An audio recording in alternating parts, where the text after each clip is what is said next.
Virus अभी खत्म नहीं हुआ है कि अब महाराष्ट्र में स्वाइन फ्लू का कहर देखने को मिल रहा है। राज्य में इस साल स्वाइन फ्लू के 2337 केस दर्ज हुए। साल 2021 में 387 से ज्यादा मामले दर्ज हुए,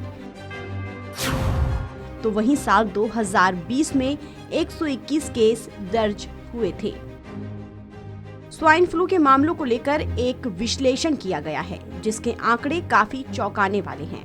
टाइम्स ऑफ इंडिया की रिपोर्ट के मुताबिक राज्य का ताजा विश्लेषण बताता है कि ये बीमारी अधिक उम्र के लोगों और जो स्वास्थ्य समस्याओं से जूझ रहे हैं उनमें ज्यादा पाई गई है।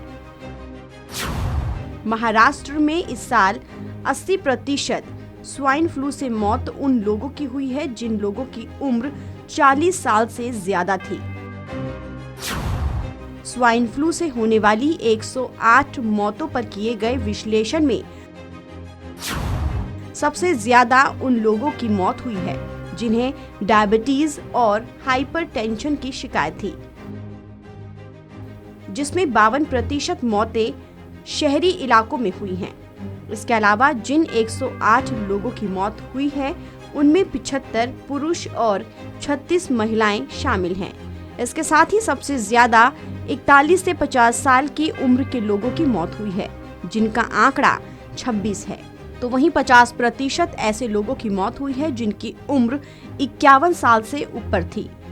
इस विश्लेषण के मुताबिक 2 बच्चों की मौत भी हुई है जिनकी उम्र 10 साल से भी कम थी।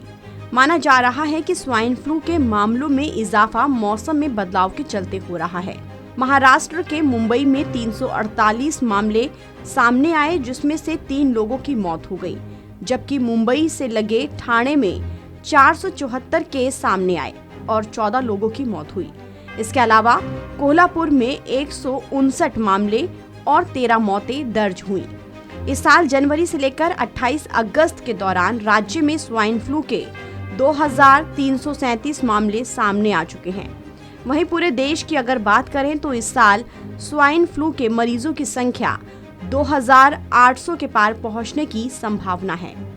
राष्ट्रीय रोग नियंत्रण केंद्र के आंकड़ों के मुताबिक जुलाई तक महाराष्ट्र में स्वाइन फ्लू के सबसे ज्यादा मामले दर्ज किए गए। राज्य में साल जनवरी से जुलाई के बीच स्वाइन फ्लू के 512 मामले सामने आए हैं। वहीं इस लिस्ट में कर्नाटक दूसरे नंबर पर रहा। यहां 283 मामले दर्ज किए गए। गुजरात में 205 मामले और केरल में 50 मामले दर्ज किए गए। राष्ट्रीय कोविड टास्क फोर्स के एक सदस्य डॉक्टर ने बताया कि पिछले 2 महीनों में महाराष्ट्र में स्वाइन फ्लू के परीक्षण में काफी इजाफा हुआ है। वहीं वायरल निमोनिया की अब ज्यादा बार जांच की जा रही है। सवाल है कि क्या स्वाइन फ्लू वायरस का कोविड-19 से कोई लेना देना है जो स्थानिक होने के कगार पर है, या वायरस एक रोटेट पैटर्न का अनुसरण कर रहा है। इस साल स्वाइन फ्लू के मामले क्यों बढ़े, ये डॉक्टरों के लिए भी चिंता की बात है। आपको बता दें कि स्वाइन फ्लू एक वायरल संक्रमण है जिसमें सर्दी, खांसी, गले में खराश, शरीर में दर्द और सिर दर्द होता है। वहीं गंभीर मामलों में ये निमोनिया और तीव्र श्वसन संकट सिंड्रोम के रूप में नजर आता है। स्वाइन फ्लू महामारी भारत में पहली बार अप्रैल 2009 में शुरू हुई थी और पिछले 2 सालों से एक बार फिर स्वाइन फ्लू के केस भारत में बढ़े हैं। फिलहाल इस खबर में इतना ही। देश और दुनिया की तमाम खबरों के लिए आप बने रहिए वन इंडिया हिंदी के साथ।